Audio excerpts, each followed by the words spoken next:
Hello and welcome. This is NTA Tuesday Live, and I'm Cyril Stober.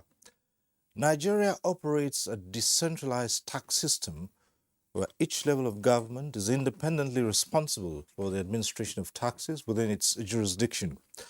Now, the country generates revenue to fund government expenditure through the pulling of taxes from each tier of government, and this has remained a critical driver for development.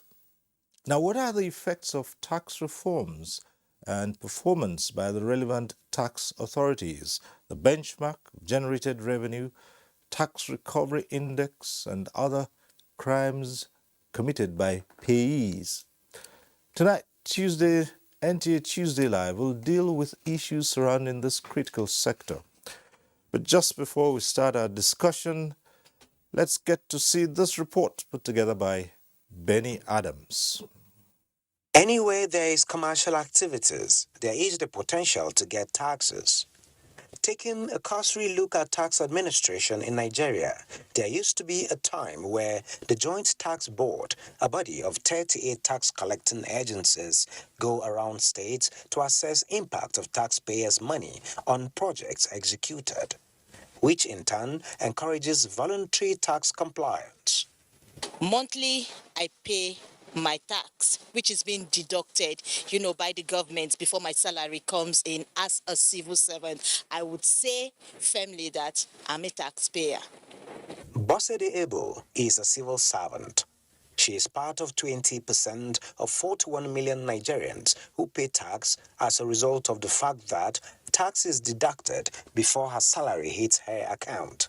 But for many in the informal sector of the economy, the willingness to pay taxes is a challenge. It's not easy to pay taxes. Only a few, even in the advanced economy, people pay tax because they know the big stick will be used on them. Because ordinarily people want to. It's like dipping your hands and you want to pull off your mustache. It's a painful experience. So government needs to look at how do we enforce compliance. To enforce compliance, experts have suggested that the act of evading tax should be regarded as an act of economic sabotage, punishable by more severe penalties. Others are of the view that the deployment of technology through utilization of multiple data sources is another way out. Tax administration is based on information, intelligence. If you don't have the information on a particular taxpayer, how do you tax him? If you don't know where he lives, the transaction he has done, when he has, how do you pick up him? So it's now left for tax administration, both at the national and subnational, to up the game in terms of adopting technology. For better tax compliance, there is the agreement that citizens need to know the taxes they are meant to pay, how to pay, where to pay, when to pay, and why they must pay. For Tuesday Live, Benny Adams, NTA News. Now, that report sets the tone for tonight's discussion. We'll go ahead and introduce our guests on this program. Let me welcome Hajia Amina Adu. She is Director Emerging and Special Tax, that's of the FIRS, that's the Federal Inland Revenue Service. Thanks for being with us tonight. Thank you. Happy to be here. Let me also welcome to this program Mr. Matthew Bajubola. He is Group Lead Special Tax Group, also of the Federal Inland Revenue Service, FIRS. Thanks for being here. Thank you very much. Now, we have three guests who are joining us, and all three of them are in Lagos, and they join us via Zoom. The first of them, let me welcome to this program Mr. Mohammed Nami. He's the Executive Chairman of the Federal Inland Revenue Service, FIRS. Thanks for being with us tonight. Thank you for having me, Siri. Okay. Let me also welcome Mr. Olusegun Shosimi. He's Director Large Tax, Telecommunications and Broadcasting Department of the FIRS. Thanks for being here tonight.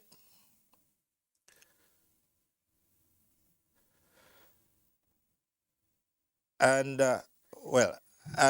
we're also joined by Mr. Taiwu Oyedele. He's Fiscal Policy Partner and Africa tax leader, PwC. He also joins us via Zoom from Lagos. Mr. Taiwo Dele, good to have you join this discussion tonight. Thank you very much. It's a pleasure to be on your program. All right. At the appropriate time, this program will become interactive. It means that you can join the discussion. Those who are watching, viewers can join in by contributing, their own bit to the issues at stake. But we'll wait when it's about that time and acquaint you with the procedure. But for now, I would like to once again welcome on our guest, just to ask that Mr. Olusegun Shosimi should unmute his mic. I believe once you do that, we'll be able to hear you loud and clear. So it's about tax collection and the national economy. So let's start off by speaking first with the Executive Chairman of the Federal Inland Revenue Service, FIRS, Mr. Mohammed Nami. And straightforward, the FIRS, how far in your service delivery, beginning with the ongoing national tax dialogue? Let's start from that premise. Thank you very much, Mr. Siris Toba. A good evening to all the audience, particularly the Federal Inland Revenues family and the entire taxpaying community. Let me start by appreciating God that has taken us this far, and to specifically, second time, thank the taxpayers for their support. It is also should be on record that the effort of the FIRS staff is appreciated, and that we as a service cannot do it alone without the support also of the critical stakeholders, particularly our supervisory ministry, the Federal Ministry of Finance, the National Assembly, the consultants, the media, and everybody. We appreciate you and appreciate more the President of Federal Republic of Nigeria that is always there for us anytime we knock at his door requesting him to support us on one issue or the other. Having said that, the national tax dialogue that we had precisely a week ago is the second of its kind since the history of this country. And the main objective of the national tax dialogue is to bring together world-class professionals with the hope of being able to generate expert ideas that will aid tax policy formulation, as well as also strengthening tax administration in our country.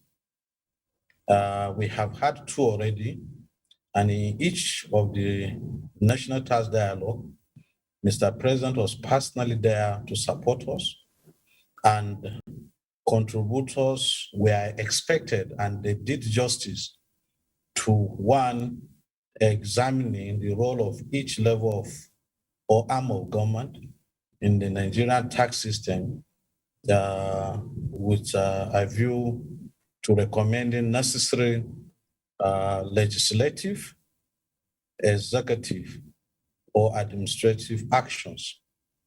Number two, that they were able to do in the two of the dialogues is to propose also appropriate strategies for sustainable revenue mobilization in our country.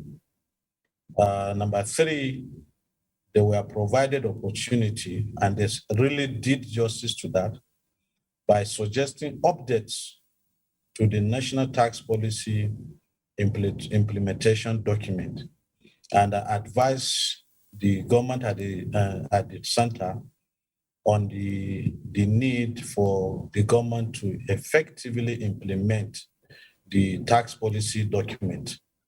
They were also able to provide ideas professionally on how to attain better collaboration among agencies of government, particularly the federal ministries, departments and agencies, the Central Bank of Nigeria, Security and Exchange Commission, and other government revenue generating agencies, including ourselves. I think another thing I can remember that they were able to achieve is to advise the government and the 3 tiers to ensure that they digitalize tax administration in Nigeria. They also provided expert ideas for efficient management of national tax expenditure.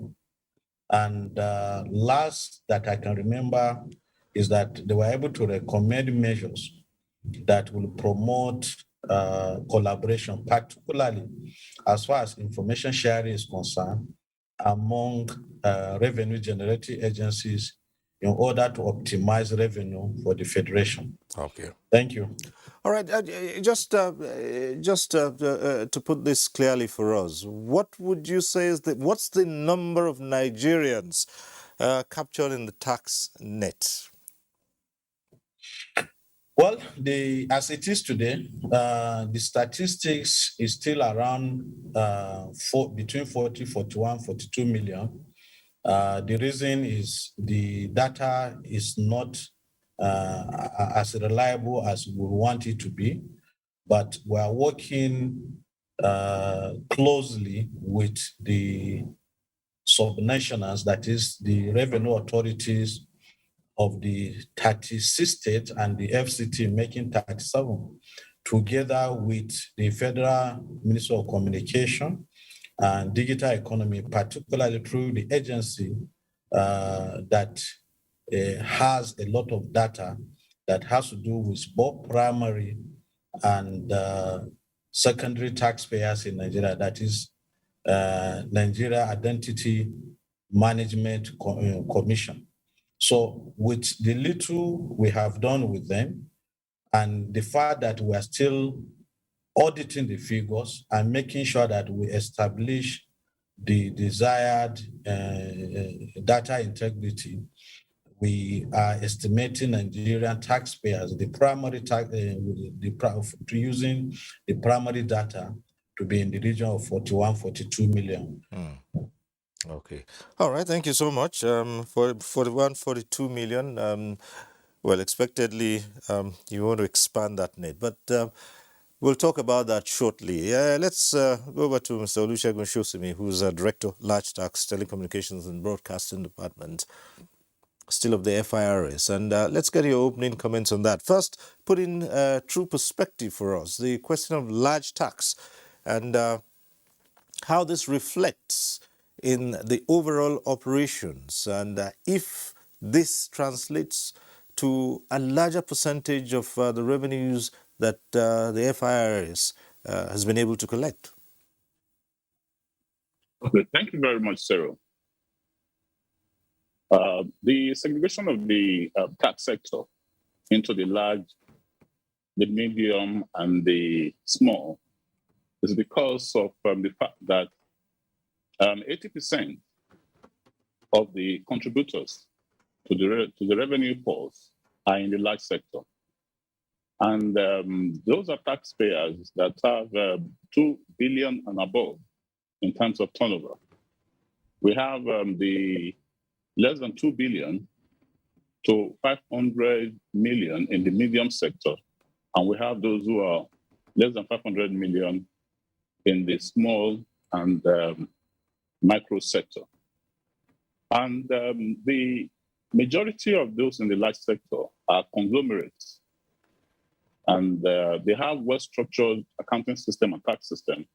And they really do contribute their quota. Over the years, 70%, 80% of the total revenue that we collect actually comes from this sector. They are mainly in the oil and gas sector, telecommunication sector, the multinational entities, and conglomerates. So by and large, we have benefited from this segregation, and those taxpayers are largely compliant. Their compliance level is very high, except for where they have real issues. 95% of them actually file their returns and pay their taxes as and when due. So it's good for us to have focus on this subsector, and it's delivering the dividend. All right. So for these are mostly corporate organizations, and you're saying their compliance rate is actually high. Very high. Okay. What about the medium and the small? Okay. The medium companies, like I said, are those who have turnover below 2 billion and above 500 million. And when we started, they were in the range of 1 billion and 200 million. But we have to increase their turnover threshold so that we can have more focus on those who are 2 billion and above. But largely too, they have been very compliant. At least for them, we can say we have about 70% compliant in terms of filing and payment. But for the micro and small, that is where we have the prevalence of the informal sector. And for them, we have to encourage them to come into this tax net. So there are a lot of incentives for them. Mm-hmm. Like if you're a company with 25 million incentives for you, your payment is at 0%. And they are actually very large because the informal sector in the country have about 80% of operations in the country. Very large informal sector. And we have to encourage them to actually come into the net. But every company that is registered in Nigeria is actually expected to file returns. So we're not saying they should not file. We only encourage them to come into the tax net, enjoy the benefit while they are still small, grow, and be part of the larger tax-paying public. All right. Okay, thank you so much. We're getting there and things are getting clearer. But let's go over to Mr. Taiwo Oyedele at this point in time. Now, we've listened to the Executive Chairman of the Federal Inland Revenue Service as well as the Director of Large Tax. And reeled out these figures, 80% compliance by the large corporate organizations, about 70%, and still talking about enough room to expand. And of course, the Executive Chairman has also given a lowdown on the National Tax Dialogue. Now, as an expert in this field, Mr. Oyedele, let's look at this. Is Nigeria, given its population, overtaxed, undertaxed, or we're just doing fine? Thank you very much, Cyril. That's a very interesting question. I think the answer to that question would vary depending on the segments of the tax-paying public we are looking at. I think that overall, Nigeria is not collecting enough revenue from taxes. A lot of progress has been made, and we need to commend the FRS as well as the Joint Tax Board for this progress that they have made. But a lot more still needs to be done. So if we disaggregate the taxpayers in Nigeria, and I'll start from the bottom of the ladder. So I do think that the bottom of the ladder is overtaxed. And when I say they're overtaxed, I also need to clarify that these taxes are not all formal taxes supported by law. So in fact, you have a lot of informal taxes. We had some reports saying that in Lagos State, agbureaus collect over 120 billion naira every year just from levies. And this does not go to government. But as far as the people who are paying are concerned, they have paid taxes. And it is the duty of government to ensure that these informal taxes are converted to formal taxes, and that when people pay, they get the benefit for paying taxes. So at the bottom of the ladder, I do think that the taxpayers are paying too much. Until recently, we didn't even have threshold for VAT until about 2 years ago. Our threshold for personal income tax exemption is very small, lower than what you get in Ghana, in Kenya, in South Africa. So what that means is, to a very large extent, we are taxing poverty. And the way I do the analysis is, if you go by the United Nations estimates, about $1.90 is what you need per person, so you don't fall below the poverty line. So in Nigeria, the average size of a family is 6. In that family of 6, on the average, if you're lucky, you have 2 people working, usually the father and the mother. So if you do that calculation of $1.90 per day for 6 people, when 2 people are working, it gives you about 70,000 naira per month. So if you are taxing anyone who earns less than 70,000 naira per month, you're essentially taxing poverty.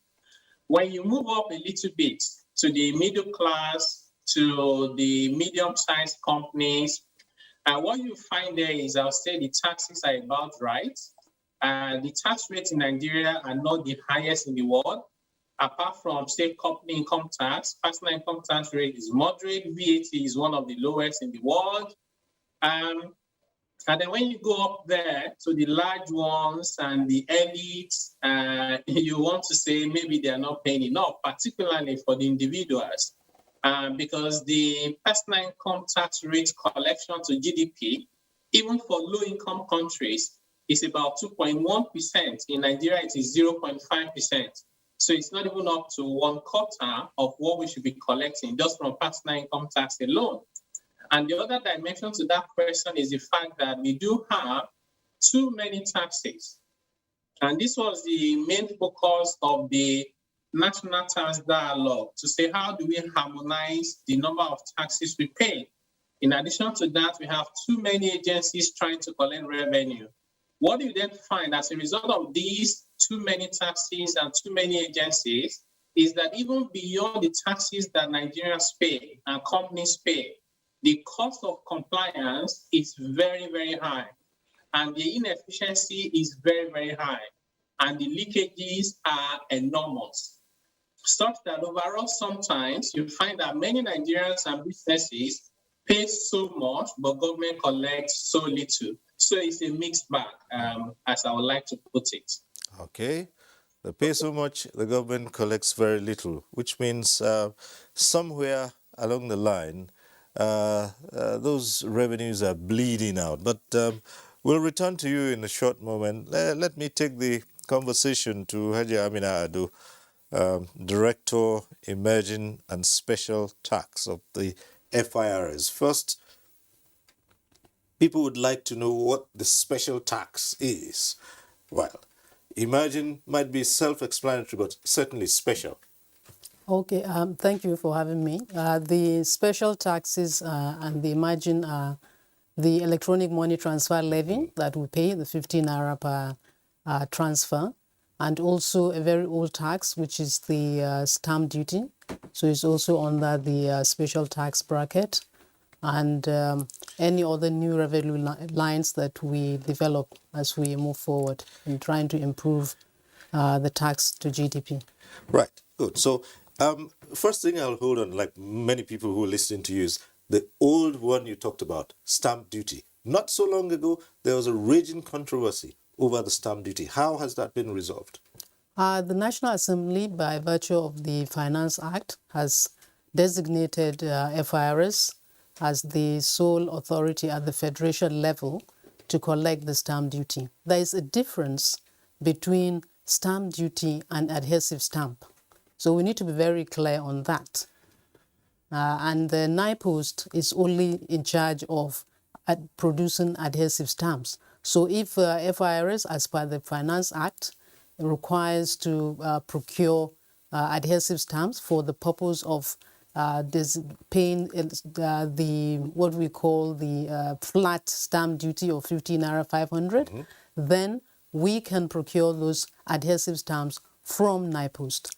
Well, just to be clear, the the adhesive stamps also attached to official documents, aren't they? Yes, Right, that is okay. the stamp duty you are paying. So if we procure from NIPOST if we need to give to taxpayers who require it to pay a stamp duty. Yes, but if you can also, the law allows you to buy an adhesive stamp and stick it to your document as a stamp duty that is not ad valorem. Now the stamp duty that is a percentage, like when you buy a property, or when there is a lease transaction or an agreement, you're supposed to pay a certain percentage of it. Like for lease, it ranges from 0.78% to 3%, depending on the tenor.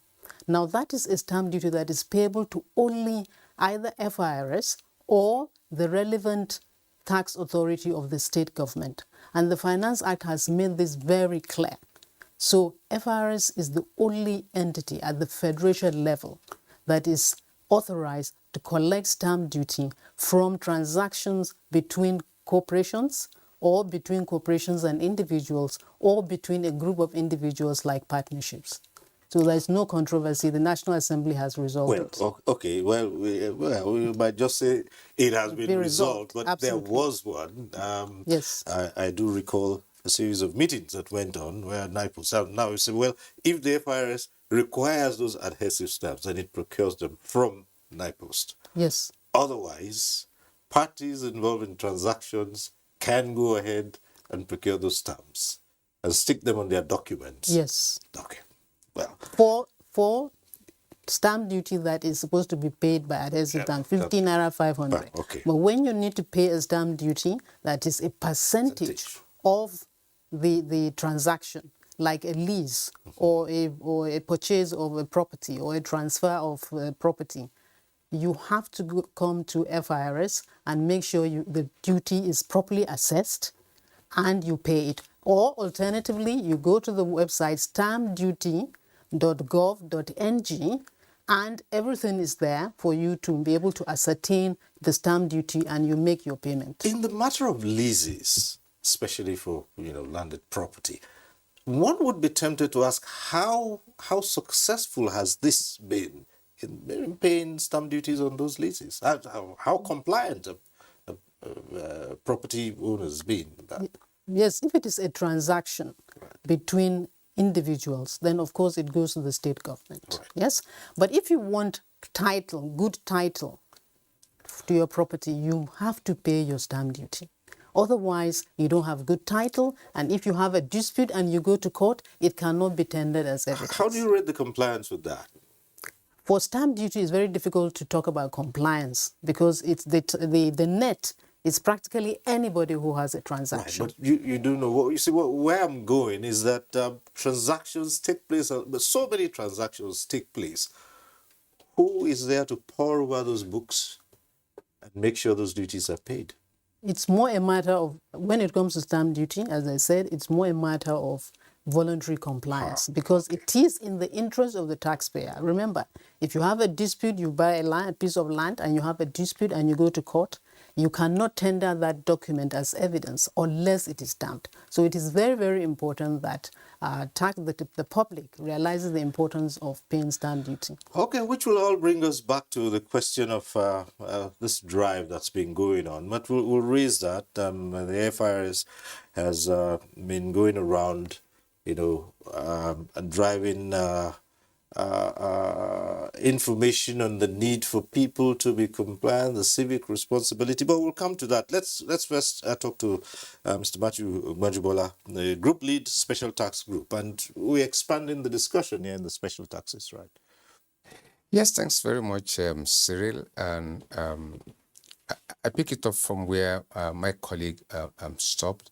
When we talk about special taxes operations, we are looking at those specific functions within the FIRS, which is not common before, had not been with us before, that we are bringing in to modernize the administration of taxation. Part of it is what my colleague has spoken about, the margin and special taxes. And if you permit, you were asking on how do we drive compliance in respect of stamp duties. Yes. She had mentioned that stamp duties is one of those taxes that is self-policing because it is in the interest of the payer to pay. Otherwise, if you get to certain crossroads, you may regret not paying. That's one. Number two, a part of what FRS is doing is that we're doing a lot of taxpayer awareness. I'm trying to explain to taxpayers why they need to comply with these taxes. But beyond that, I can say that for corporate entities are largely compliant when it comes to stamp duties on leases. I think when it comes to individuals, because that is not within the remit of FRS, that is with the relevant state authorities, we are not able to gauge what the compliance level had been there. But beyond that, part of what is special in the operations of FRS today is the use of data, verifiable data, to run tax administration. Before, taxation has been run on manual basis, on a human judgment basis, but looking at the business terrain in the current millennium, you see that most businesses are migrating more towards digitalization. More businesses are now moving online and all of that. And that has its own peculiar challenges for tax administration, where the processes are manual and not using verifiable data to police the taxpayers. And so part of what we're doing in special tax operation is being able to mine data from different sources, from people's social media, transactions online, financial transactions, all of those things, is for us to now put in infrastructure that enables us to see those transactions, track them, and connect them to the relevant taxpayers. And such that when our tax auditors come to a taxpayer, the tax auditor is not coming empty-handed. It has some pre-information, pre-knowledge of some transactions of the taxpayer. And so in ages past, I recall when I joined the system a few years back, you go to audit a taxpayer and you see 2-3 different set of accounts for the same taxpayer for the same period. And then you begin to say which of this is correct. Because you find out that some companies prepare an account when they want to get loan from the bank, it's a separate account. When they want to talk to their shareholders, it's a different account. And then when they want to file tax returns, it's a different account. But now, what we are doing is making that almost impossible, such that we have data ahead before you even bring your returns to us. So these are some of the special things we are doing in FRS to move the service away from purely manual and subjective basis of administration to using of data and more scientific basis of saying this is the way to go. All right, we've had our introductory statements across board, but we do also have a number of reports, a couple of reports tonight, really.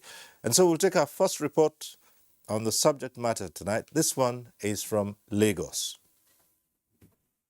Taxation remains a critical source of revenue generation for the government to execute infrastructural projects. In a cosmopolitan city like Lagos, that is also the commercial nerve center of the nation, a large amount of the state resources is spent on facilities to ensure adequate security of lives and property, provision of other social amenities and modalities for ease of doing business. Lagos State came into adulthood when there was that controversial withholding of the local government council funds, and it forced the government of that day to look inwards into alternative means of generating revenues, and that has proven to be a very significant breakthrough for revenue access to be able to go on to develop infrastructural projects across the state. In Q1 and half-year data released by the National Bureau of Statistics, Lagos State generated 127 billion naira and 267.23 billion naira respectively in 2021, as against the 180 billion naira and 360 billion naira projected in the 2021 budget. Tax consultants give reasons for the gap. If business environment is not conducive, people will want to evade or at the least avoid tax. Although there are noticeable developmental projects within the state which signals judicious use of state resources, experts of the view that more needs to be done in the area of attitudinal change towards taxation, including exploration of other windows of revenue generation by the state. We still have quite a bit of work to do in respect to harmonization, implementation, and administration of our fiscal process within the state. The state government would then need to approach revenue collections and taxations with every sense of deliberation and every consideration, knowing fully well that these are lean margin businesses. Although they are profitable, they are nonetheless lean margin, and they must be sustainable. The Lagos State government has continued to deploy various flexible means of collection for both human and capital development, without inflicting pains on taxpayers. Financial experts believe that this will encourage more people to pay tax.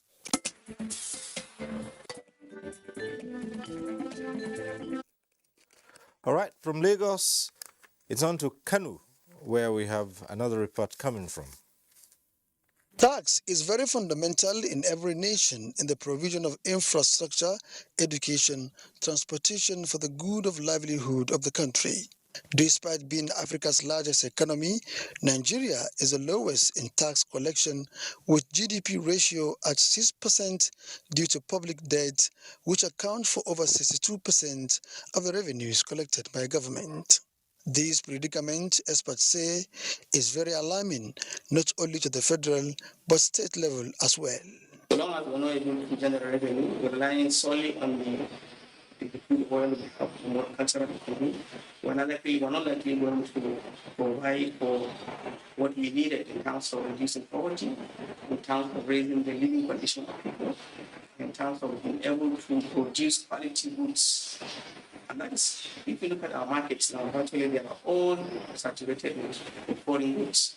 We cannot, because we don't have the means to channel those things to provide what are required in terms of the fundamentals. The fundamentals are the basic infrastructure we require.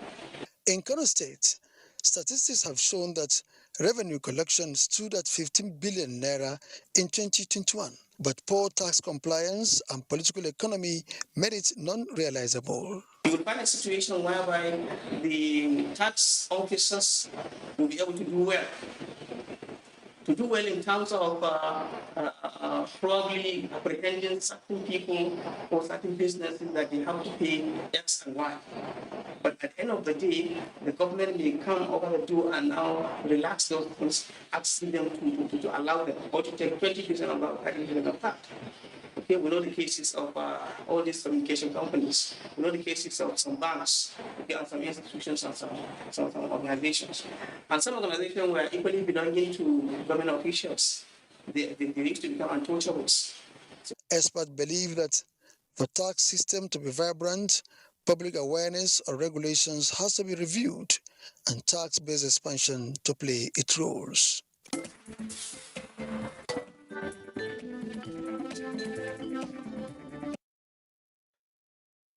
That report from Kanu. Well, I'd like to return to the matter of personal income tax, and let's go to the executive chairman of the FIRS once more. Now, I just like you to look across the board. The question of personal income tax, the compliance, and where this feeling comes from, where generally, I'm sure you must have heard that the small chaps who earn very little by way of paid employment pay their taxes because it's deducted at source, but you do have big-time fat cats, individuals going around and some of them openly displaying huge amounts of wealth. And no one is quite sure what kind of tax they pay. What's your take on that? Okay, thank you very much for this very important question. I know deliberately the third party, the person from the other side of the divide, has made those distinction in order to set us up. That be as it may, I think we're taking proactive measure, just like he also rightly pointed out. We set the ball rolling first during our joint task board meeting in Kaduna, sometimes in the year 2021, precisely our 147th joint task board meeting. These issues were discussed. We look at the fact that in other jurisdictions, people that are ordinarily paying taxes in Nigeria are exempted from doing so in many countries, including African countries, some African countries. So that is where we started our conversation. We also observe that the middle class are neither here nor there, because some of them that are in paid employment, as big as their salaries are, they are not able to dodge or escape from the tax net. Then comes the issue of the high network individuals. So what we did was to come up with two suggestions. The first one was to come up with a software or a technological solution through the concept that we discussed before the meeting, deliberated strictly during the meeting, and came to a conclusion that we must have data for us to be able to bring these people to tax. So that was the first step we have taken. And what did we agree as far as that data for tax project is that one, Mr. Cyril Stoba, for instance, is an high net worth individual, and he runs into good luck and makes a lot of money. One is taking his child or his grandchild to school. He discloses his unique identifier, or what we recently began to call digital identity. You disclose that your number that is going to be given to you. I will not tell you the source of the number for now. Then while you are going to pay school fees for your children, your associate, or the orphans that live with you, you have to disclose who you are by way of that unique identifier. If you are going to buy land in Mina, where myself and you live, before you are able to pay for that land or stamped the deed, the title document of the property, will also ask you for that unique identifier. If you are going to the bank for purpose of opening a bank account, so for virtually every economic activity, we have a number that we can say this belongs to Mr. Cyril Stoba. So for everything we do, we are able to see you clearly. And then if you don't come forward to pay taxes, we will now ask the appropriate state where you are resident, predominantly resident like Mina, to raise assessment so that you pay. So we are getting to a situation whereby even if they don't come, the technology, the strategies we're adopting, the states where they live will be able to reach out to them. The second thing we're trying to do is that the most important, the greatest problem today we have in Nigeria is that we have multiple tax administration agencies and multiple taxes. As the way the issue of multiple taxes also create problem for us as far as the Agberos tax, the roadblocks that people do, yet the government that employ them are not able to collect that, is that there are too many agencies of government that administer tax. And that is why we have dedicated this year's tax dialogue to the concept of harmonization of a tax administration system. If you go to Ghana, our neighbor. If you go to Rwanda, if you go to virtually every country, including South Africa and our colonial masters, the UK, they have single revenue authority. So we feel when we take these proactive measures, the states, the local government and the center will have enough revenue to run or to fund their budgetary requirement. All right, that's good explanation there you've made, and ordinarily that would seem like a novel way that will make sure that such high net worth individuals are captured in the tax net and they pay their taxes. But just a moment, I'll go first now to Mr. Oyedele, and I'll return to the executive chairman. Now, Mr. Oyedele, it's the era of politics. And it's in the air, and you look around the country and people are paying 25 million, 20 million just to express interest in holding political office, and then they go on and spend hundreds of millions mobilizing crowds and things like that. And yet, this is in an economy that we say is struggling. So what can be done about those individuals? I mean, the executive chairman has just talked about developing an app, a way that will capture these people. But knowing the wily ways of the politicians, how can this be done? Yeah, so this is an excellent question. We talk about leadership, problems with politicians, and all manner of things in Nigeria. Interestingly, I do think that tax is one very important tool that we can use to make sure that we even have good leaders. And this is how it works. So as of today, if you want to be a senator, a governor, or even to be a president, like you said, the amount they're asking people to pay to just collect forms are mind-blowing. And then the politicians, in their usual manner in Nigeria, you say that someone has bought it for you, or some youths came together. Again, with what the FRS chairman said, very soon we should be able to track those youths, where they made the money from and what kind of money they made to be able to volunteer to buy forms of 40 million naira. But having said that, we need as a country to start thinking about taxation beyond just the amount that is paid. We have to look at it from even what the Constitution says. It says you must declare your income honestly and pay your taxes. So if I'm worth 10 million naira in terms of income in a year, and I've paid taxes of 20,000 naira, even though I have paid taxes and I have a tax clearance certificate, I do not have the moral right to be a leader in the country. When Barack Obama was first elected in 2008, he had a nomination for one of the secretaries, like ministers in Nigeria, and the IRS in the US would normally go ahead and do their job. And they found that this guy had paid about $100,000 in taxes instead of about $108,000. He had underpaid by $8,000, and his nomination was withdrawn. And I said, well, for America, it's not about the $8,000, it's about the message.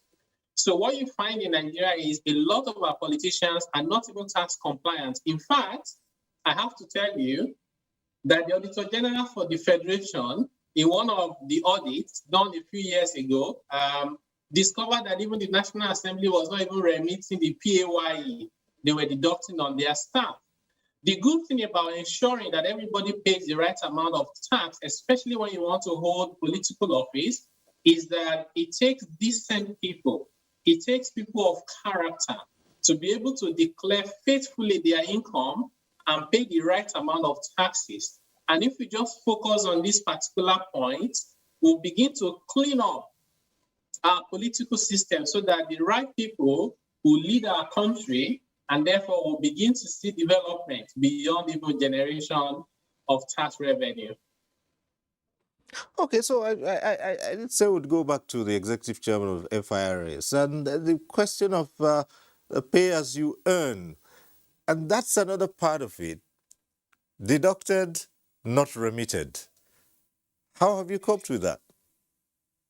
Well, thank you very much. I think these are about the best questions that have been asked of recent. And that I would like, first of all, to continue from where Mr. Taiwo stops. If you look at the issue of pay as you earn, that was deducted at a certain level and was not remitted, it points to some very key issues that we must try to avoid through, at least at the point of politicking in Nigeria. The ugly thing is that apart from people not even paying or declaring their income honestly, as mentioned by Mr. Tayo, and what advanced countries like the United States has done to even one of the brightest persons on earth, is that when you don't pay taxes in good time, you're not even declaring it the way it should be. But at one point, did you even declare? And at what point did you even pay? You want to be the governor of the state I come from, or the local government chairman of the local government I come from. That is when you quickly go dispose your properties or go to your bank account, withdraw a lot of money, run it to the local government tax authority or the state internal revenue, because now you want to be chairman of a local government. You want to be in the state house of assembly because you want to be a governor. You now have deemed it necessary that you should pay taxes. I think at that point, if we are serious as people, that person should be disqualified by INEC, because in the first place, he does not trust the system that he wants to manage. So he shouldn't be giving money, the taxpayers' monies to manage in the first place, because if not for the political position that he has indicated interest to occupy, in the first place, he will not even pay taxes. That is the first thing I want to point out. The second thing is that there should be synergy between INEC, Code of Conduct Bureau, Judiciary, and the State Internal Revenue Service of the state that these people are either resident or where they want to contest certain positions.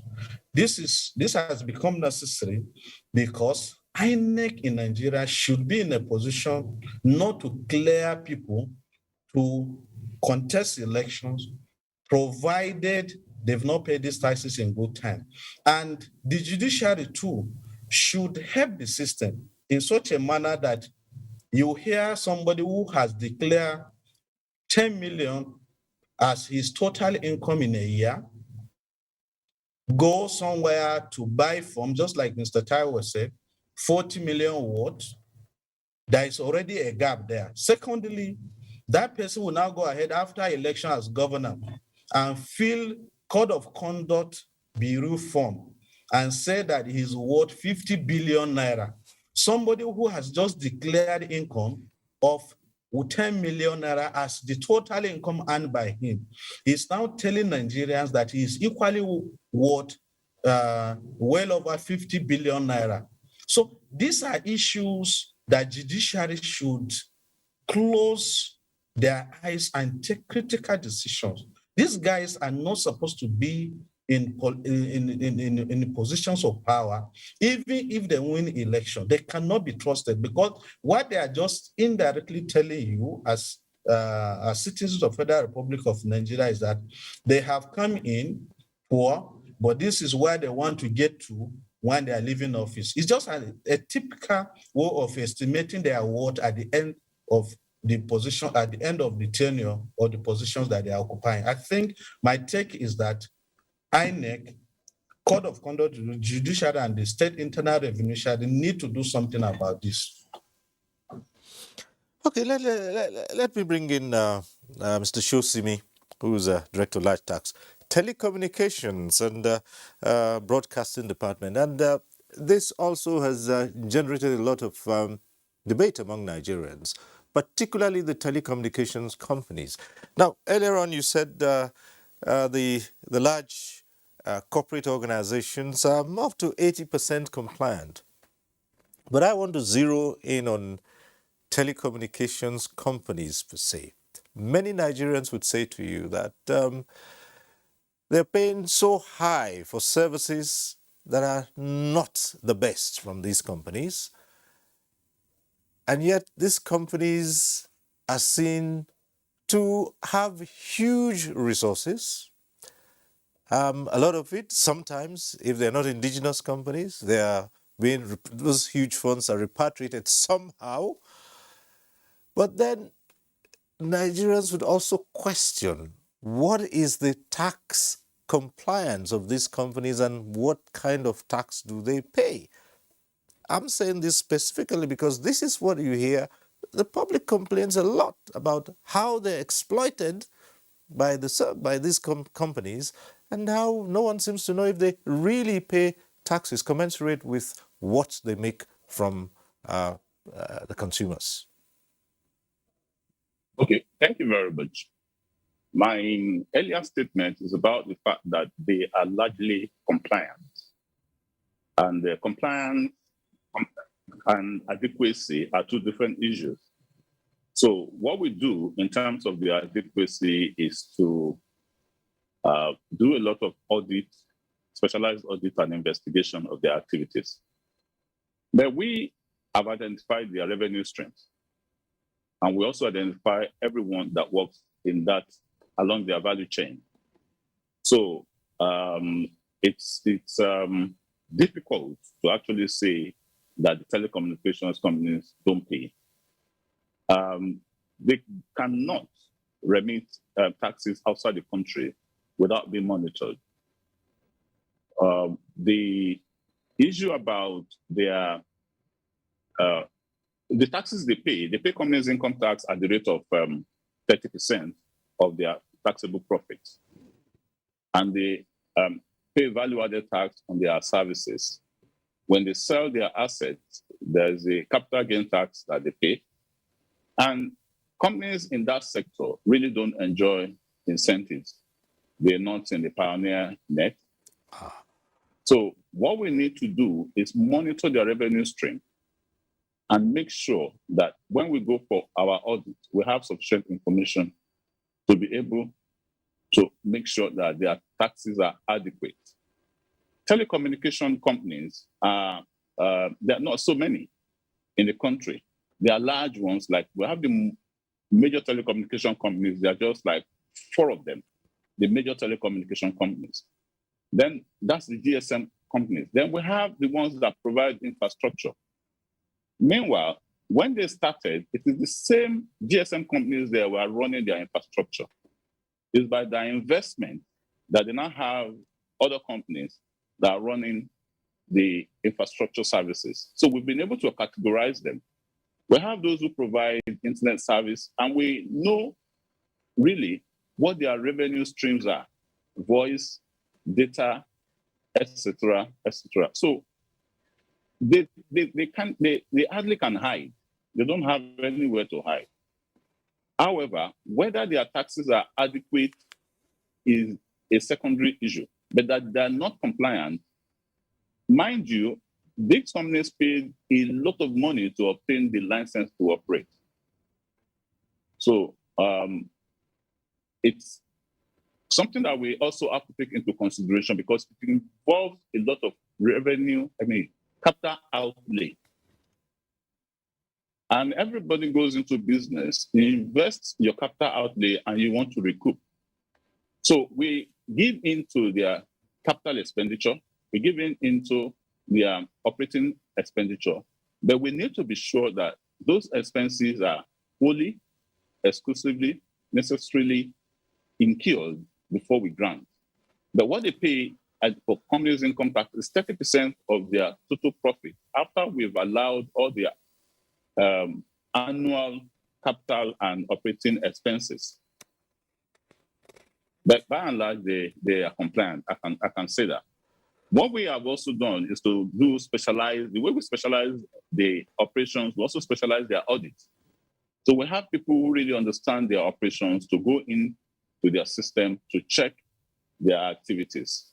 The same way we do for those who are in the oil and gas sector and those who are into aviation, construction, maritime, and stuff like that. Thank you. All right, at this point in time, we'll take a short break. When we return, the phone lines will be open and you can get to join the conversation in the studio.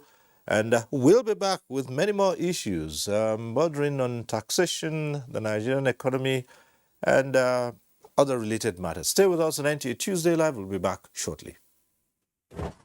Ever-busy ancient city of Onitsha is a commercial hub with millions of commuters seamlessly linking other states daily for business, leisure, and other purposes. To upscale its road network, the construction of a 1.6-kilometer-long second Niger bridge, including a 10.3-kilometer highway furnished with other infrastructure, has been in motion by the federal government. This project will ease congestion on the existing 56-year-old Onitsha bridge and boost the economic capacity of the state as it easily connects to other parts of the country. The completion of the world-class second Niger Bridge Onitsha will be one of the many proud moments of the state, its people, Nigerians, and foreign investors. Onitsha, which hosts the largest market in Africa, is geared up to boast of an impressive road network. Once again, these moments are made alive by the federal government, and it is deserving of all the applause.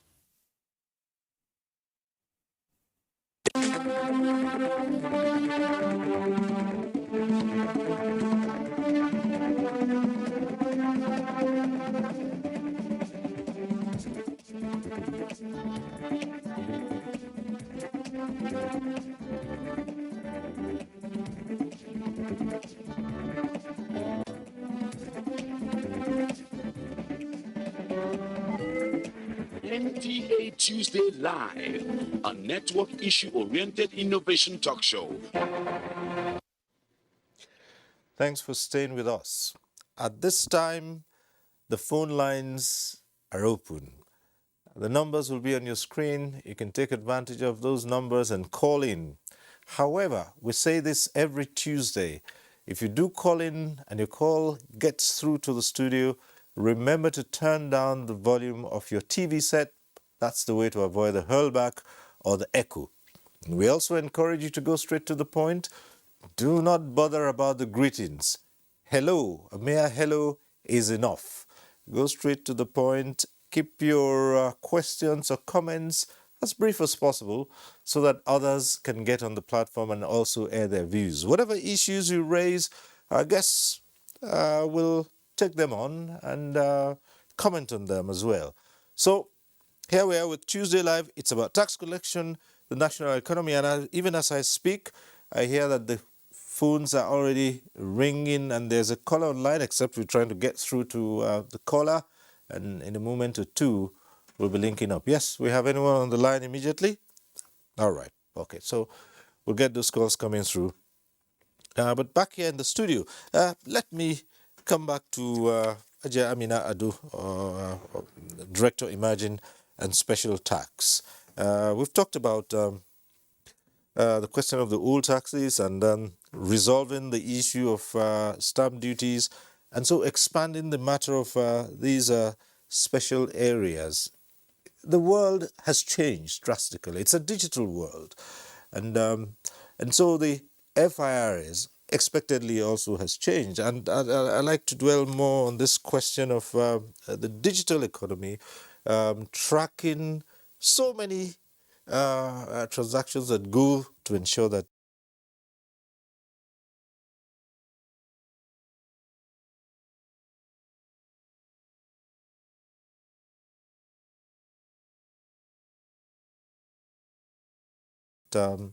there's compliance. Thank you for that question. Obviously, it's a very topical issue. And by way of the Finance Act in the last few years, we have tried to bring in some of these digital companies that have not been compliant because there is a gap in the law or their own interpretation of the law. So, for example, I'm sure most of our viewers of recent or in the last couple of months have received notification from some of these digital giants like Google, Netflix, Microsoft, and so on, and even Zoom, telling them that they are going to be charging 7.5% VAT on the fees that they are paying for the service. So prior to a couple of years ago, this was not happening. So they were getting paid by Nigerian consumers, but they were not charging VAT as they should. But now we are gradually bringing them all in through amendments by way of the Finance Act. Now, another thing that is very important, obviously, is like you said, because people are moving digital, there's, for example, a lot of betting and gaming going on online. And some of these firms have found a way of dodging or evading taxes because they are not registered in Nigeria. Because it is online, you can have your server anywhere in the world and sell gaming services to Nigerians. So we are trying to make sure that these companies are registered with the relevant regulatory authority in Nigeria. And if they go through our banking system, obviously we will get their data and we'll be able to, through the department that my colleague mentioned, our Intelligence and Strategic Data Mining Department, that is responsible for helping us get data on all these digital transactions that are going on. And we're looking at them. My department is actually looking at all these sectors that are digital and trying to recommend how best to bring them into the tax net. So whether you are doing you are digital or not, you are not exempted from taxation. So I can also mention the fintechs, for example. They are supposed to also play by the rules. They have to pay their taxes and make sure that obviously they are charging the 15 naira EMT, electronic money transfer levy. So we have been encouraging them to be compliant because the definition of electronic money transfer levy is all financial institutions. So once you are a registered financial institution with the Central Bank of Nigeria, then you are supposed to deduct and remit the electronic money transfer levy, irrespective of whether you are only present digitally. That means you don't have really a branch bank that people can walk into to their transactions. You are not exempted from the EMTL. Okay, because we have a lot of rules. We'll still expand on that, but we have a first caller tonight. Lusa calling in from...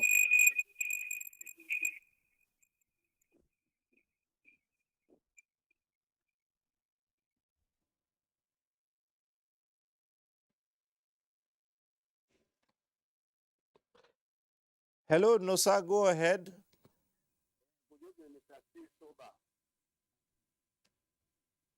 Hello, can you hear me?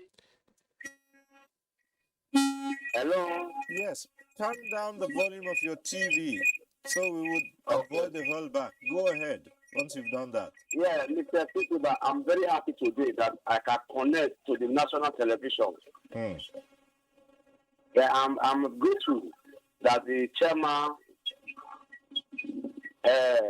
Federal Inland Revenue, is there live. Yeah, as a citizen of Nigeria, everybody are supposed to pay tax. But how is this tax benefiting the poor people, the middle people? I just want the president and the panelists I'm seeing live on television to answer this. See, yeah, maybe I am an ex-entrepreneur. I own a shop or I own a business. The roads I'm working, my business is, there's no government activities there. The light I'm using in Nigeria, I'm using fuel. I'm a short man, I short it. So I will know that thing of paying tax. Until we start seeing the presence of government, I believe we in Nigeria, we are learning. We will comply and pay tax. As I can see now, I'm seeing the FRON chairman wearing red tie and suit. His head is breaking, very fine man. They are in mourning. They know what to do.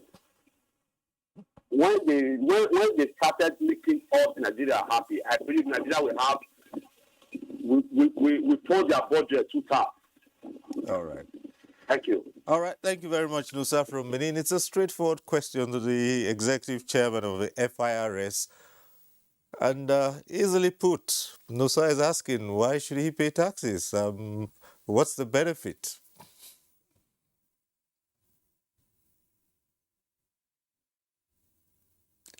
Yes, chairman, executive chairman of FIRS. The question was straight to you.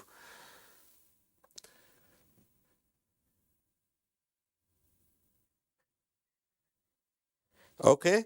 Well, we'll keep that question in mind. But easily, any member of the panel could also talk about that. And yes, right here in the studio, Mr. Gbajubola. Question is simple. Once the connectivity improves, we'll go back to the executive chairman. But speak on that. The man says he provides just about everything. Electricity, power, water, perhaps, and all those things. So he doesn't think he should pay tax because of what benefit is it? Yeah, thanks very much, Siri. Thanks, Nosa, for that very good question. And I think it's a question we need to ask very often.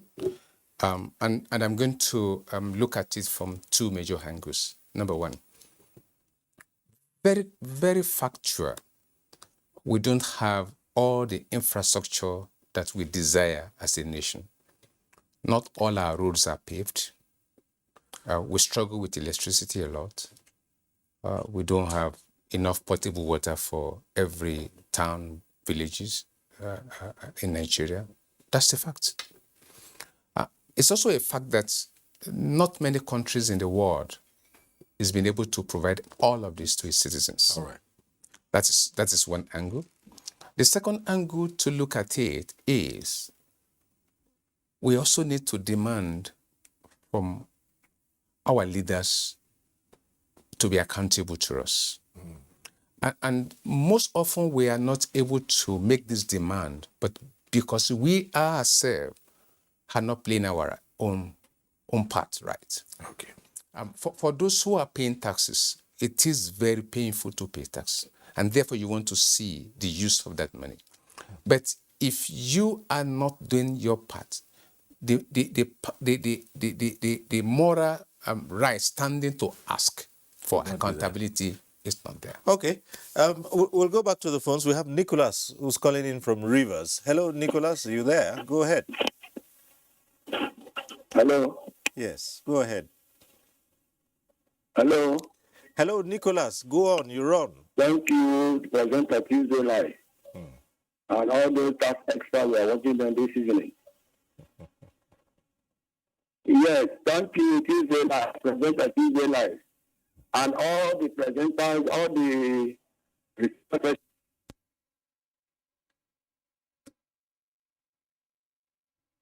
Hello.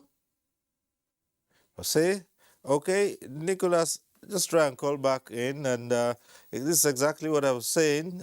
Just go straight to it. And, if you had gone straight on, you might have chipped in at least a sentence or two.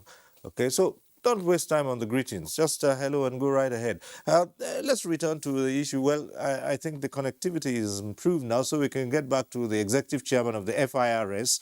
Yes, and I'm sure you heard the last but one caller who talked about why he should pay tax, since he provides just about everything, social service, all of it. He provides electricity, water, just about everything. So he doesn't see any need to pay tax. And the question is, what's his tax going for? Well, it's quite an important question. And as tax authority, we have always tried to avoid answering questions that has to do with social contract. But it has become very critical that we do so. And I will start by acknowledging the importance of that.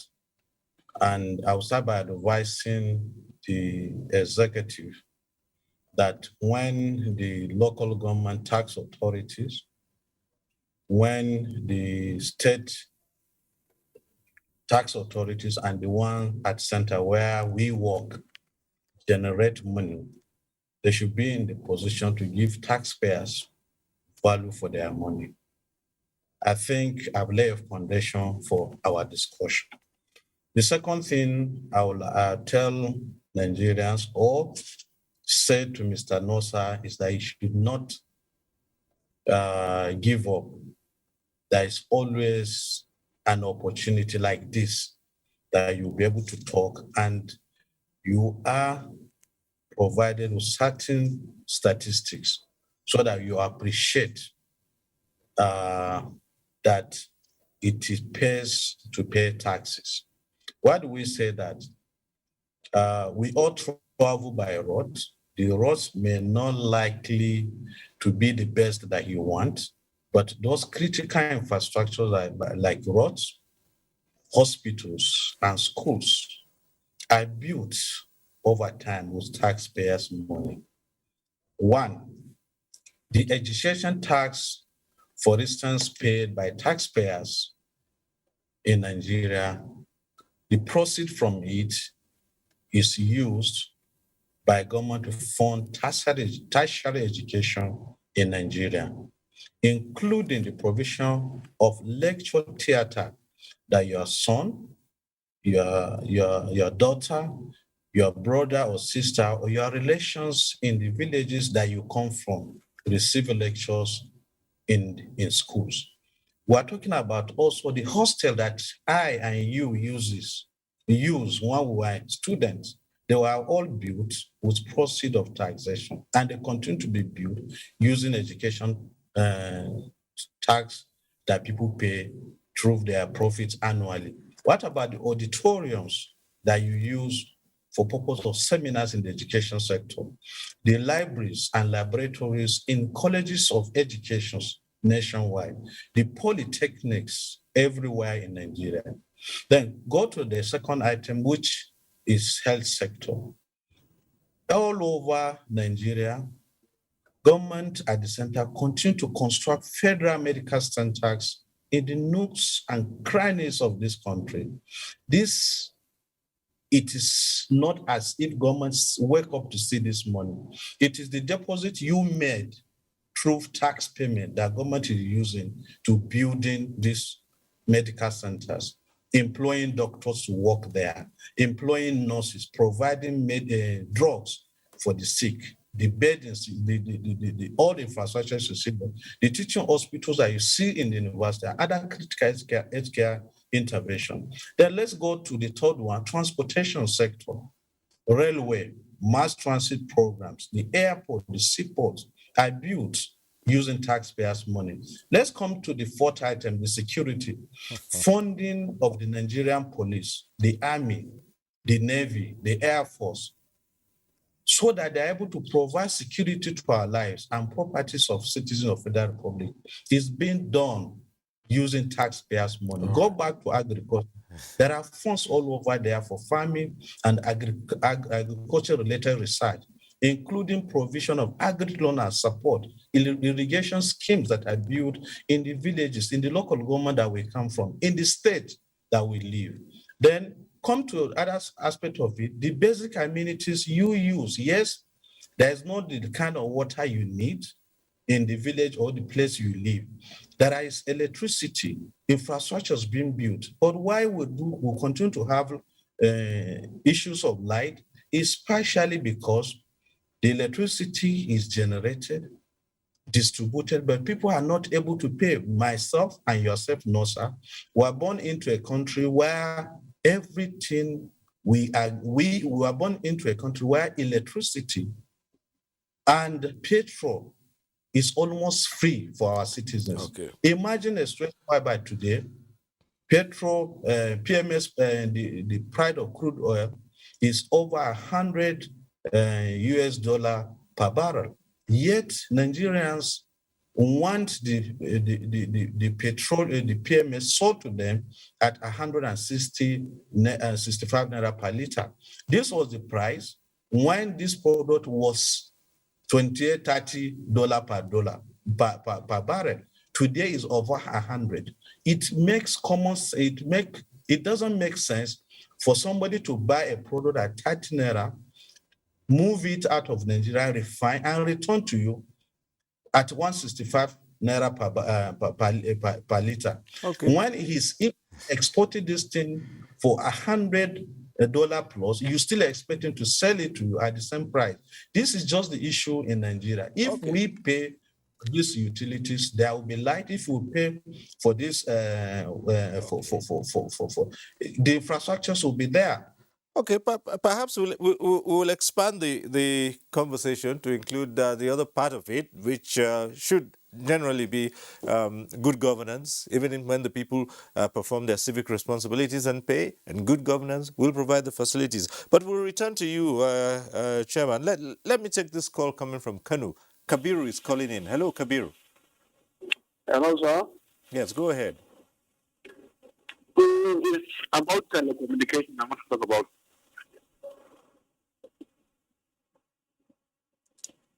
Yes, we're listening to you, Kabiru.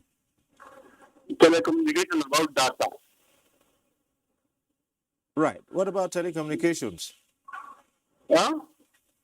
Go ahead.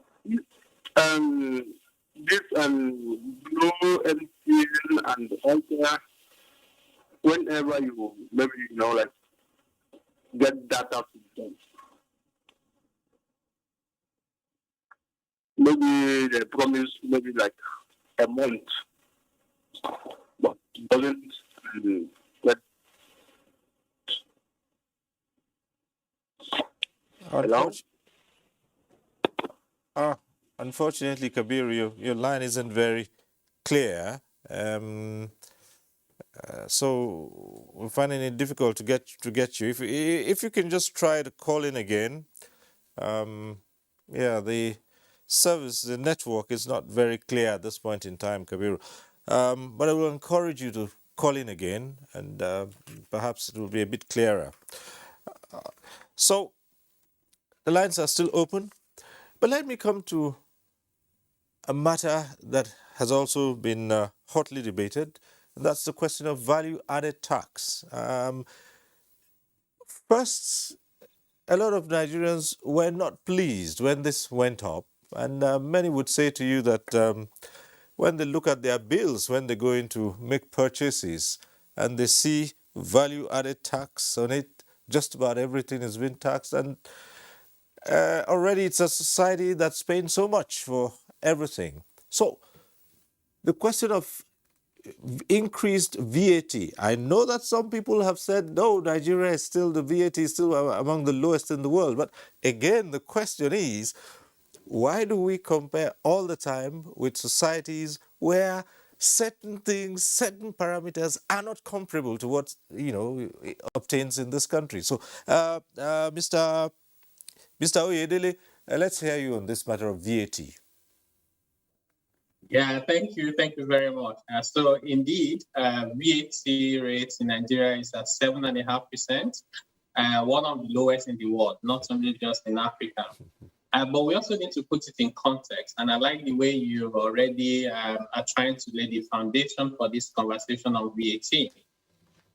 On one hand, from a structural design point of view, the Nigerian VAT system is very different from many other countries, in the sense that in most countries around the world, over 100 countries around the world, when you pay for VAT and you're not the final consumer, whether it's a good or service, or even if it's a capital item, you get to claim your input VAT back. In Nigeria, you're unable to do that unless you're selling goods. So what that means is, even though the rate is 7.5%, for many businesses, it feels more like it's higher than 7.5%. The other dimension to that conversation is that Nigeria actually has designed the VAT system in a way that the poor people are protected. On one hand, if your small business does not make more than 25 million naira turnover a year, you don't have to register for VAT, you don't have to charge VAT, you don't have to worry about charging VAT on your goods and services. And a lot of basic consumptions, from food to medical services, to education are exempted from VAT. So which means that the vulnerable and poor people are indeed protected. So if you look at all of these, VAT is essentially an area where I think that government can make even more money. The FRS collected about 2 trillion naira last year, 2021, which is a significant improvement from where we're coming from. But I do think that actually we should be collecting in the region of 4 to 5 trillion naira from VAT. If we can address the high level of evasion, many of the big businesses, even very big ones, manipulate their records so they don't disclose the right amount of VAT. Nigerians have to admit, while on one hand we need to complain and continue to ask questions about what do we get for the taxes to pay, we must recognize that the option we have if we don't pay taxes is not better off because we spend more trying to take care of ourselves and we have a society that is not organized and is chaotic. All right. We have another call coming through. Sorry? Timo calling in from Edu. Are you there with us? We already pay for the light here, we don't use the light.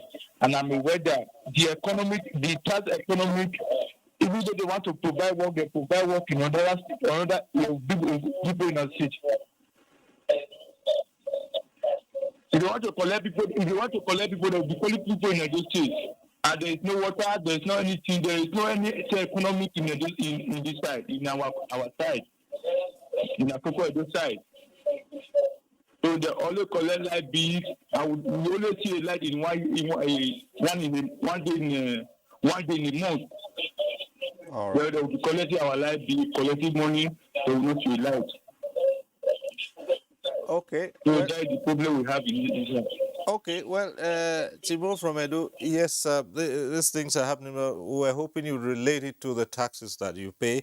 What we're discussing tonight is tax on the economy, and I guess tax experts here. We have the executive chairman of the FIRS. I'm sure he can speak to the question of tax, and that's been raised by so many people. I think perhaps what you're trying to relate to this is the fact that you do not enjoy so many services from the government that asks you to pay taxes. And so it's a disincentive. But let's go back to the executive chairman of the FIRS. You're mounting a vigorous campaign to get people to pay their taxes and to carry out their civic responsibility. But these are real issues staring at them in the face. In the matter of VAT, yes, you would ordinarily think what Mr. Oyedele painted is good on paper, but many Nigerians will tell you the number of shops they go in, everyone has had a reason to mark up prices claiming VAT. And so the question is, who ensures that those who are charging extra for VAT are actually registered for VAT? Well, thank you. The simple answer to that question is that is why there is the Federal Inland Revenue Service in Nigeria.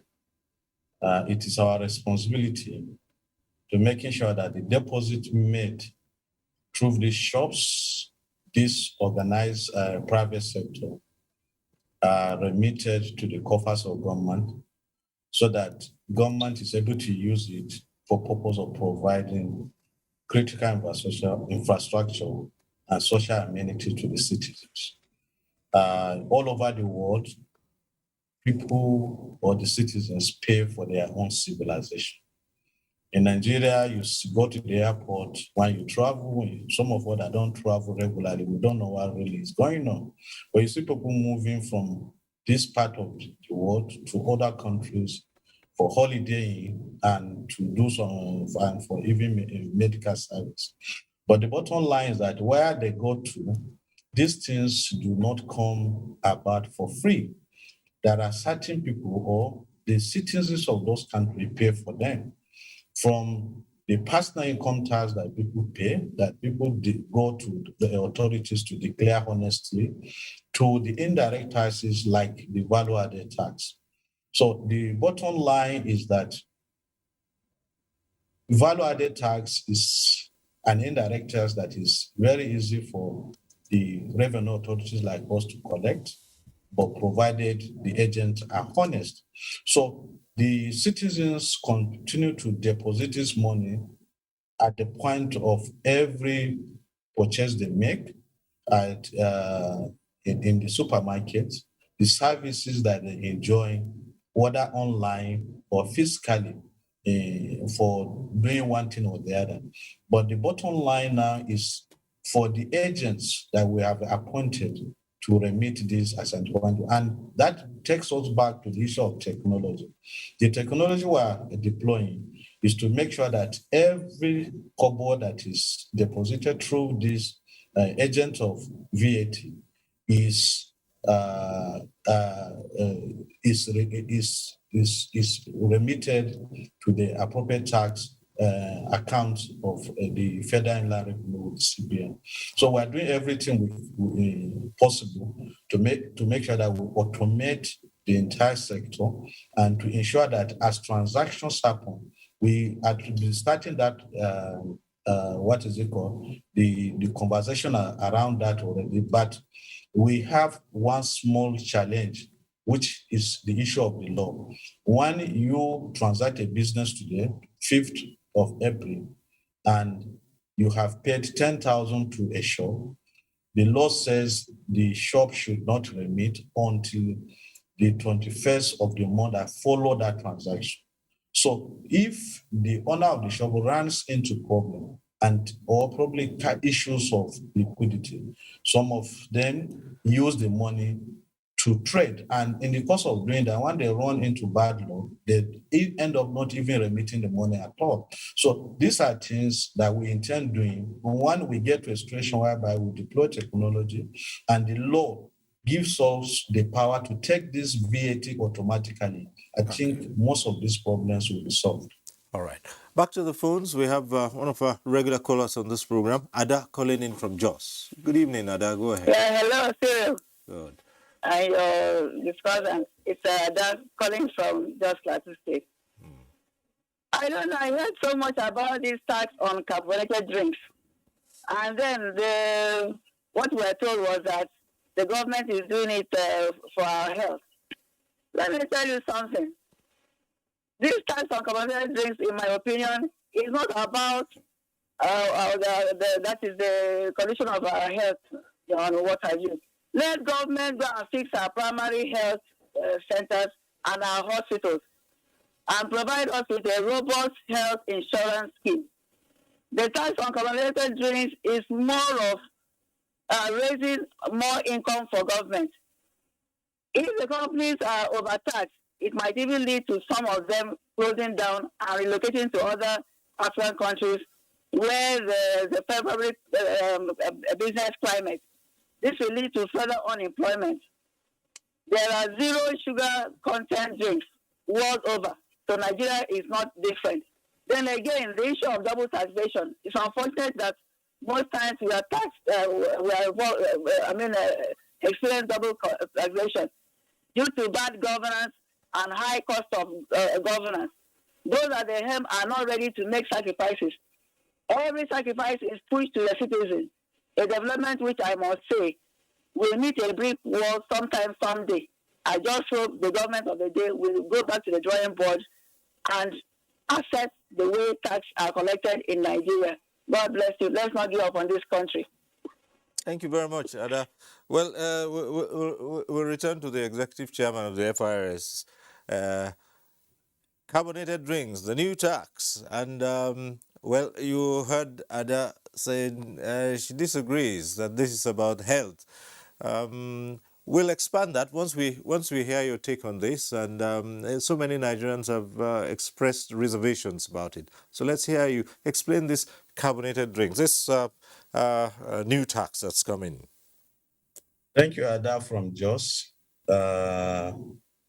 You have done well to express your reservation, and that is the essence of the conversation we're having. So that when there is an issue that is not clear to Nigerians, we're able to provide some clarification. I agree with you partially that there are ways we can ensure that the production is zero sugar based. But it's not as simple as you are looking at it, because we even have drinks that are called zero sugar.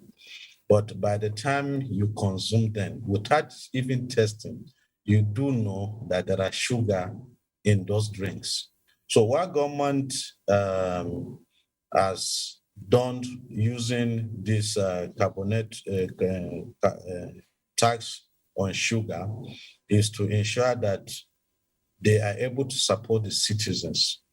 It is the responsibility of government to making sure that we live a healthy and sound life. So if government is to provide the second aspect of your comment, that is the critical or sound healthcare system, government cannot do it without resources. So what government has done, if you pay these things, government is able to build that type of healthcare system that you want, so that when you are affected by excessive or the intake of this sugar, you have the medical support from government, you have the healthcare system. And like I said in my previous comment, civilization is all about what you pay or you deposit to government to provide for you. All over the world, people pay for their healthcare, people pay for the critical infrastructure, the roads. There is no country that will develop without taxes paid for these infrastructures to be provided. That is the first conversation. The second conversation is about those that are given the responsibility of managing these taxes that you pay. We keep saying, and we will say it again, that they should give you a taxpayer value for the taxes that you pay, so that when you pay and you go, we don't pray that happens to you, you fall victim of sugar-related sickness, you should be able to walk into an hospital in Jos and you are treated for it. So the thing is that we are here to collect taxes from the taxpayer, and equally to advise the government to use the tax collected on their behalf for the good of the citizens. All right. Thank you. I think Kabiru, I hope it's the same Kabiru from Kano, called in earlier on, and we couldn't hear him. So Kabiru from Kano, I believe, is back. Hello, go ahead. Hello? Yes, go on. Yes, it's the same Kabiru calling back. Right, go ahead. I want to know about telecommunication. Is it because of the tax they impose on them that cause high cost of data? Okay. And this Go TV and then GSTV, the charges on it is too much. Is it because of the tax they impose on them? Okay. Let it be clear, since it's national development zone. All right, Kabiru, thank you. We'll ask Mr. Shosimi to respond to that. He's the director of Large Tax, which involves telecommunications and broadcasting. Is there any link between the taxes companies pay and, well, as we said before, the high cost of their services, data, for instance? Okay. The taxes they pay on data and the ones for the broadcast outfit, maybe if we're looking at the value added tax, that's the top up they have. And from our findings, the reasons why there's so much activity in the telecom sector in terms of data is that the cost of data in Nigeria is very, very low comparatively. And that's why there's so much usage. So it has expanded. But that is not to say that there is no value-added tax, which is just 7.5%, and it's relatively low. So that's not the reason why those costs are, the prices paid are high. They are not high in terms of comparative values from what is paid outside the country. All right. Thank you. Well, there are issues here I would raise, and perhaps we'll just put this to Mr. Uyedele. Virtually everything we talk about, and it said it's low in Nigeria, among the lowest in the world, among the lowest in. Is there anything that is not low? People are asking. So everything is low, so we should jack up everything. But then people who go out there and make purchases, they're seeing prices rising.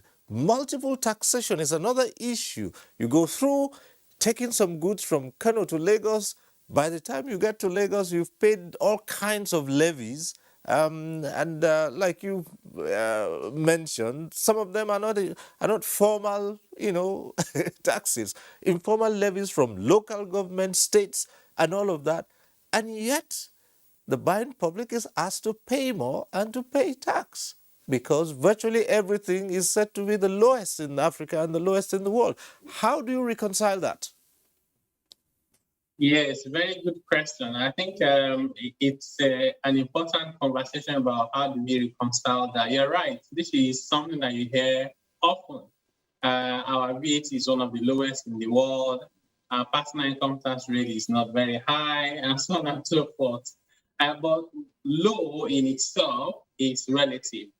So we need to always put everything in context. So in Nigeria, the minimum wage is 30,000 naira. In fact, there are so many states that haven't been able to pay 30,000 naira in a whole month. So 30,000 naira is less than $100.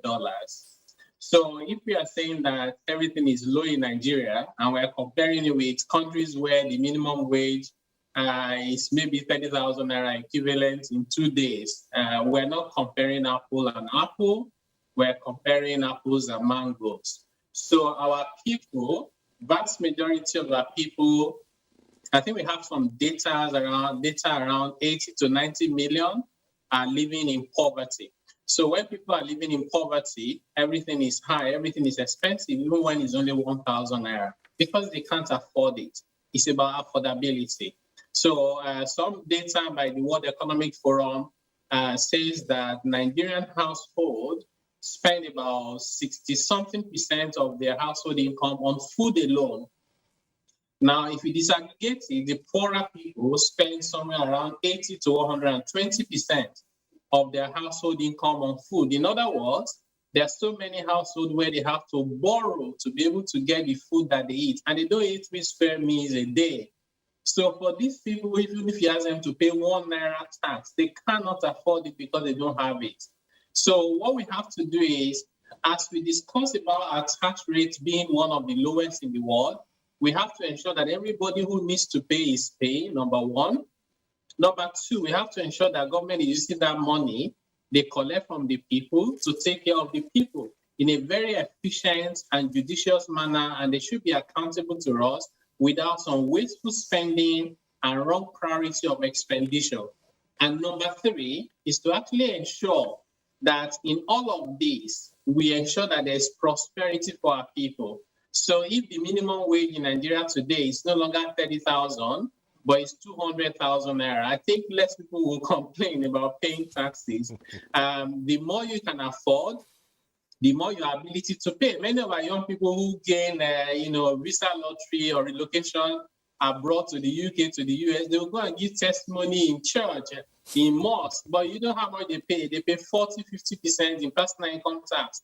But I'd rather make $100,000 and pay 40% than make $1,000 and not pay anything. I think that's the conversation about it. We need to make prosperity common for our people and to allow our businesses to prosper so that they can pay taxes. Okay. Back to the phone lines.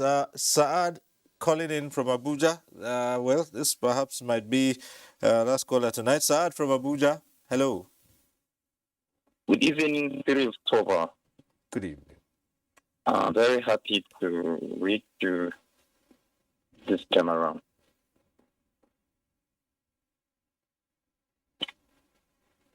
Yes, go ahead. I'm very happy to reach you this time around, Series Silver. Right. And good evening, the FIRS team. My question goes to the VAT issue. I am a little bit confused as a layman.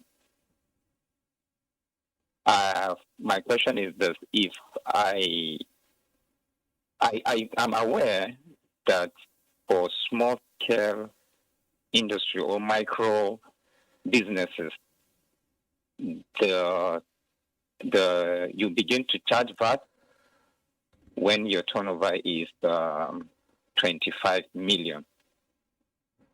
But however, I don't understand the issue on turnover. Does it mean the financial inflow into my business or the profit I make? Then my second question is, for instance, if I am a supplier, a distributor of the solar product, I purchase from importers, then retail them out to end users. And the products I'm buying are already VATed. Maybe my importer already charged VAT on those products. Will I be compelled to still charge VAT to my end users? Good. Right. And these are my questions. Fantastic, sir. Thank you very much. Very interesting question.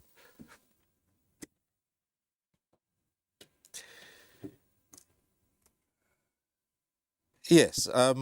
Okay. We'll still ask the executive chairman to respond to that. And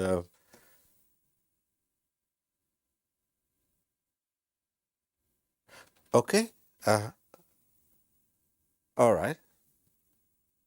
Okay, thank you very much. I thought the question would have been for the people around you in the studio, so that is why I didn't want to say Okay. Well, anything. they're still here. They will have a go at it on a broader network. Yes. Thank you very much, Sahad, for those very good questions.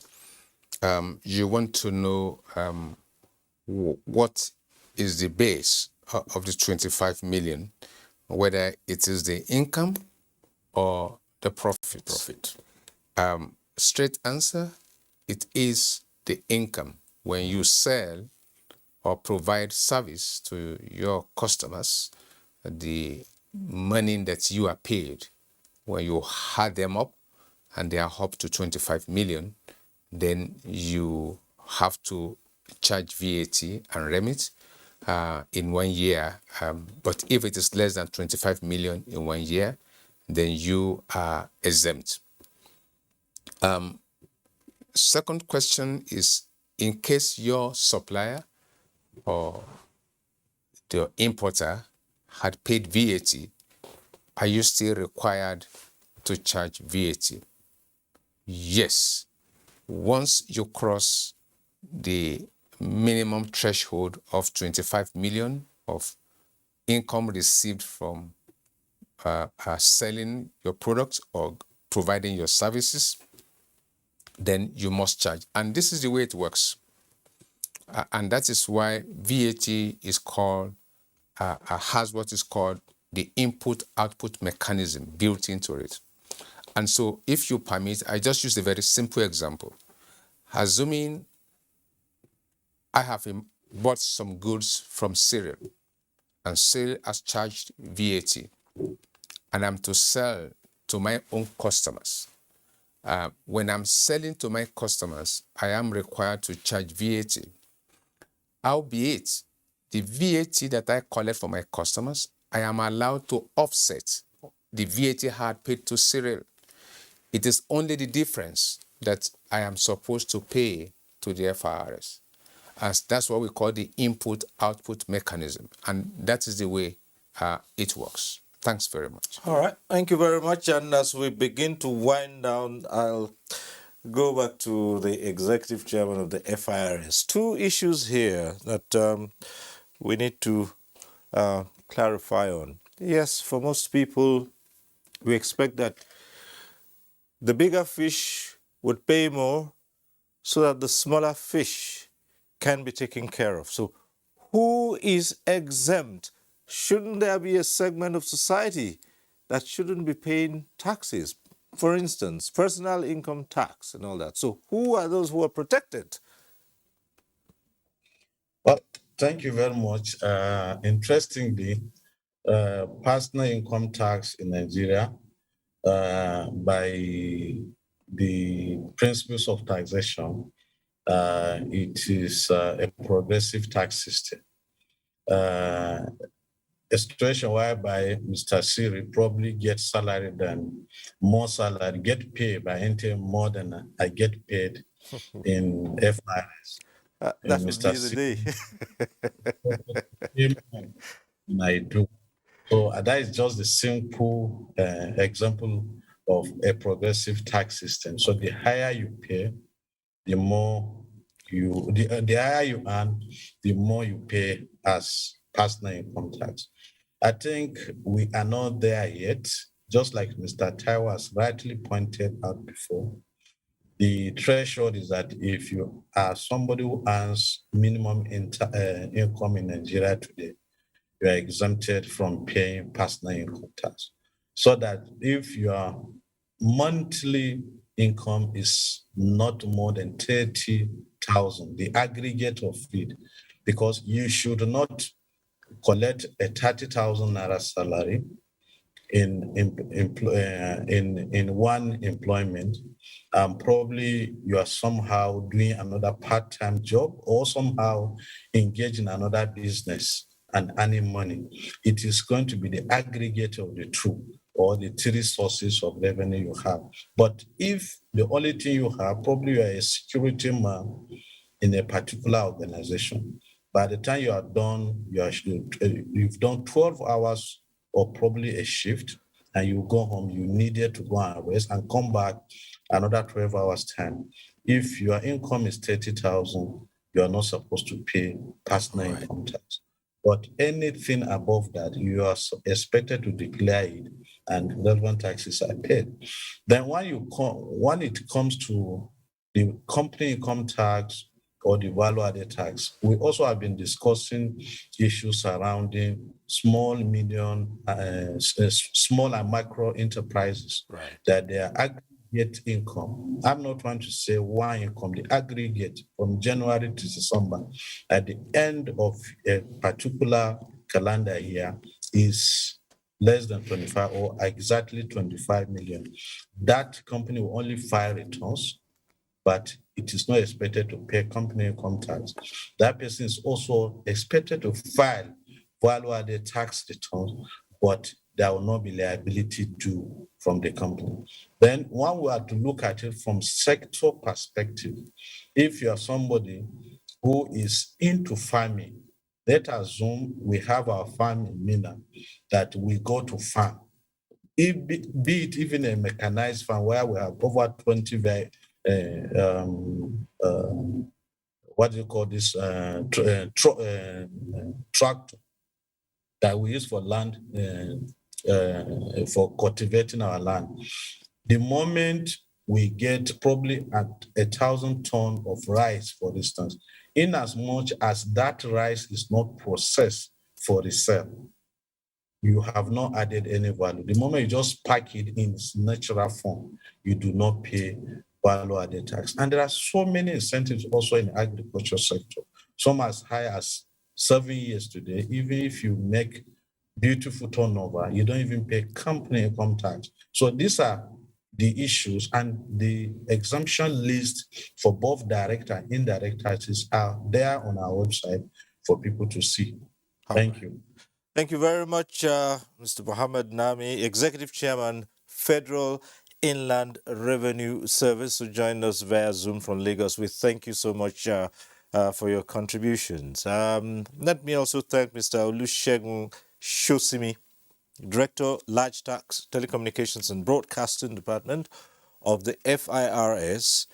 Thanks also to Mr. Taiwo Oyedele, Fiscal Policy Partner and Africa Tax Leader, PwC, who joined us via Zoom from Lagos. Just quickly, this is a yes or no question, Mr. Taiwo Oyedele. Should religious organizations pay tax?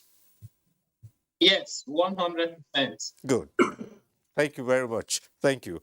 Back here in the studios, let me also say thank you to Hajia Amina Adu, Director, Emerging and Special Taxes. Thank you for being here. It was a pleasure. And also Mr. Matthew Gwanjubola, Group Lead, Special Tax Group, also of the FRS. Thank you, Siri. Thank you, listeners. Thank you very much. It's been an interesting program. Thanks to you too for being part of it. Next week, we'll be back with NTA Tuesday Live. I'm Cyril Stober. Continue to stay safe.